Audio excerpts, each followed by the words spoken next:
we're gonna pretend like I didn't just record an entire video. Did the whole thing almost perfectly. A little bit comical, still had nerves, and well,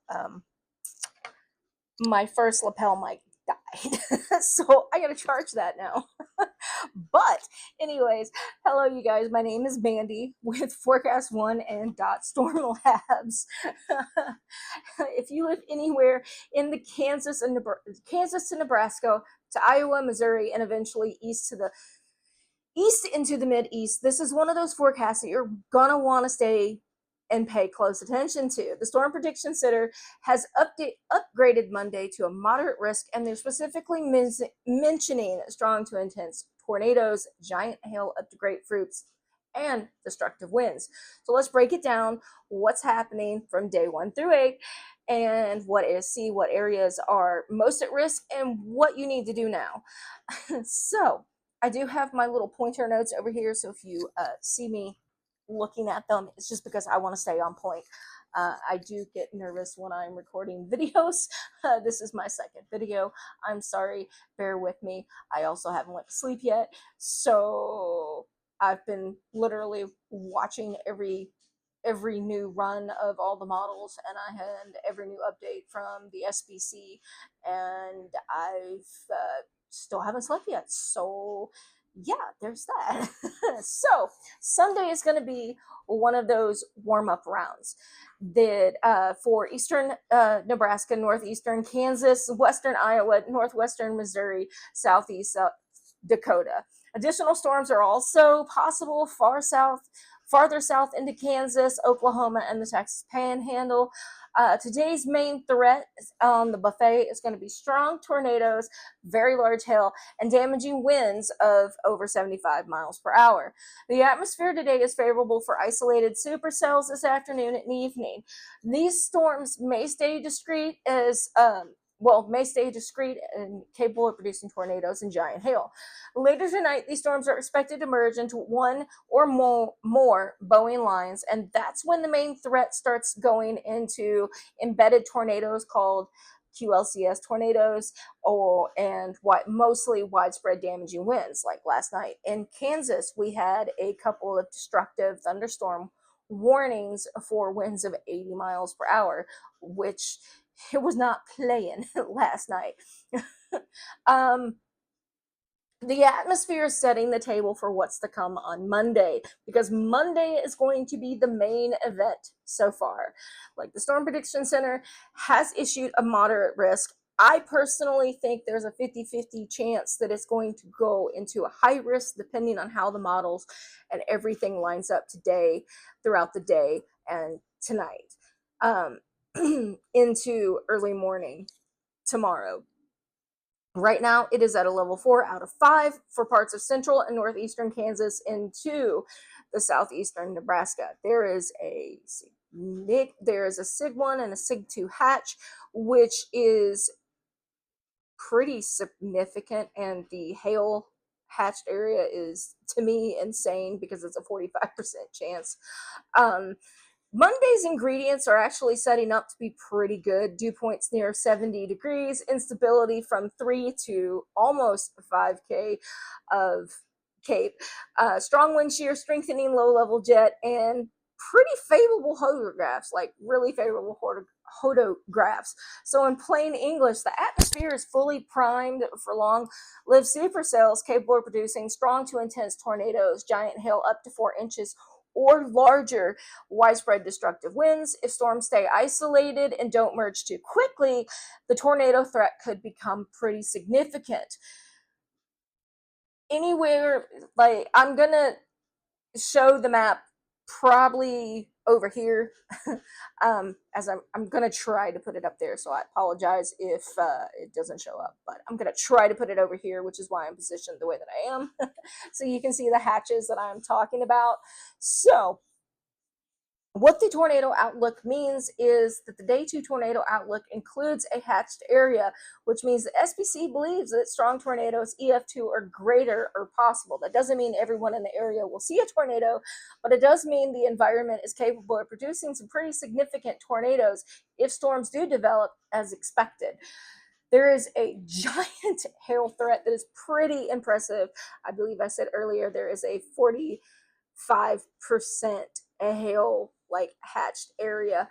Some of the storms can literally throw hail larger than baseballs, possibly as large as grapefruits. That size hail can shatter windows, shatter your head, total vehicles, damage roofs, injure animals, and people caught outside. I'm sorry if my nerves are getting to me. Like I said before, this is like my second video, and I'm used to being behind the camera, not in front of the camera. So this is kind of new to me.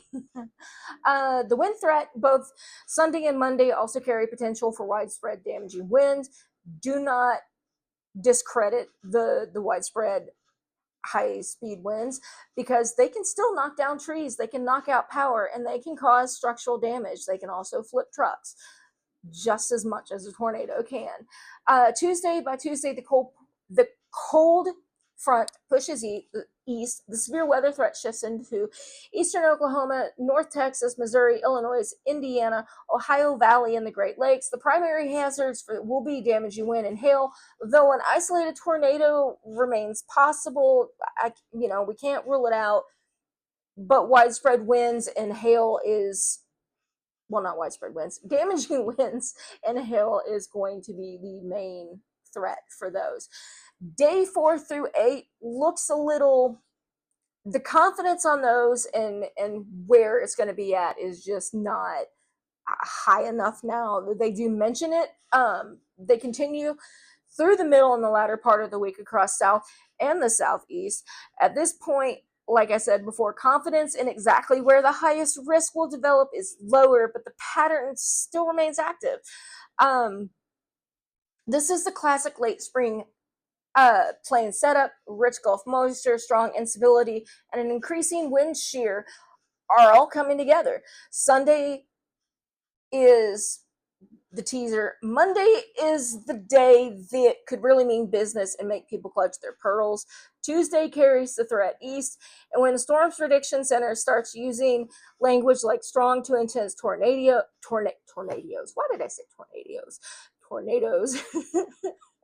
That's your signal to take the forecast seriously.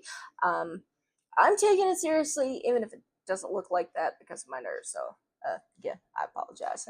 But what you should do right now is charge your phone and your backup batteries, turn on your emergency alerts, stay tuned to local news or online streaming channels like Ryan Hall and Max Velocity for updated weather information and your alerts. I also recommend getting an app like Barron Critical Weather Alerts.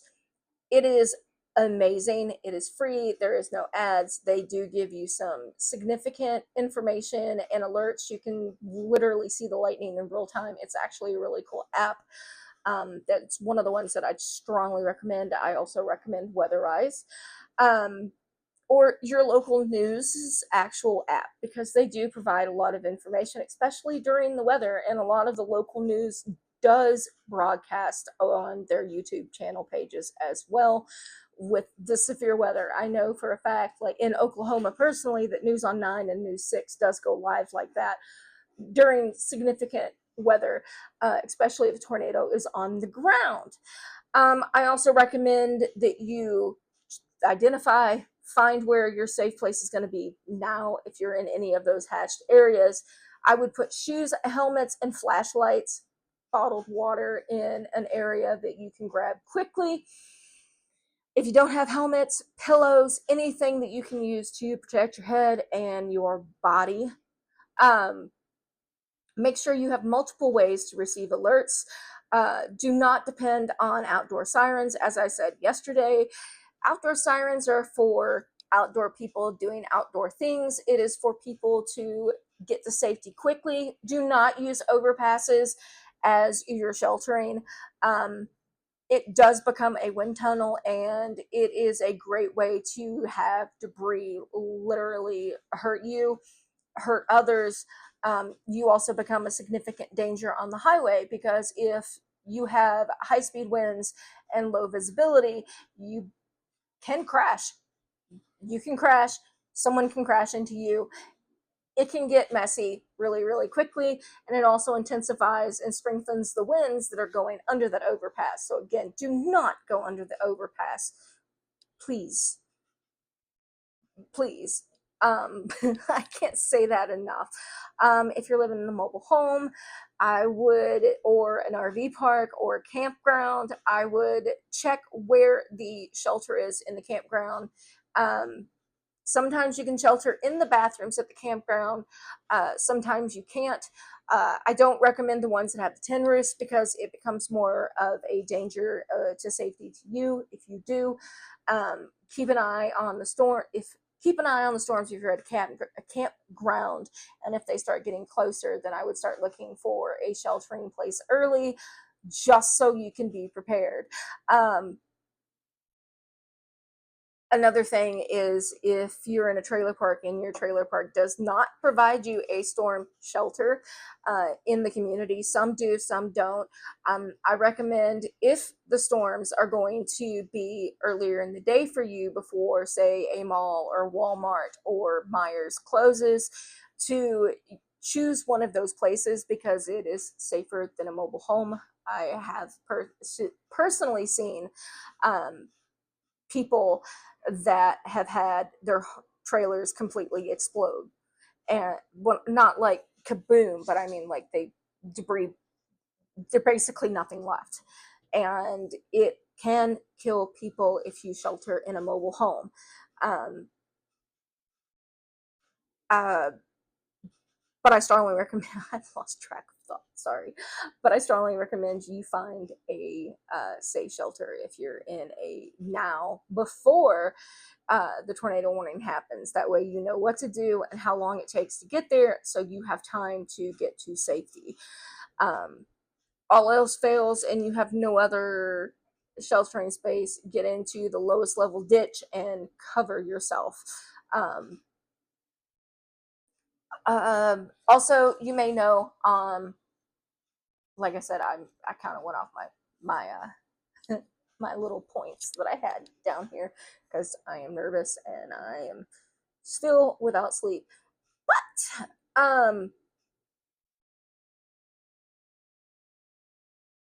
if it is an overnight threat, you can also call earlier to your local public works, like I said yesterday, and find where if any storm shelters will open in the, in a tornado warning. I also recommend going and sheltering in a hospital, sheltering at the fire department. Those are two also great options if you live in a trailer or an RV park. Basement, going to the lowest level possible, or a storm shelter is always, the ones that are ranked the highest when it comes to shelters. But there are other options for you as well. We will continue. Lost track of everything. Now I remember what I was going to say. I'm sorry. You may notice with the high winds that come with the destructive winds that have been mentioned when the lines start to bow out, that your tornado sirens will go off outside, even if there is not a tornado warning. And that's because some have sirens that are set to automatically go off when winds exceed 75, 80 miles per hour. And that is to basically tell everybody, hey, the winds are destructive. Why is my nose glowing like Rudolph? Oh my God. Anyways, in closing, we'll continue to monitor the setup closely and provide updates as new information comes in. If you appreciate straightforward weather coverage without the hype and somebody who is a hot mess express, subscribe to Dot Storm Labs and Forecast One. I'm Mandy Reese from Dot Storm Labs, connecting you from dot to dot. Stay weather aware, stay prepared, and we'll get through this together. I really hope I'll get through this video. No, just kidding. But I actually am. Have a wonderful day. Bye.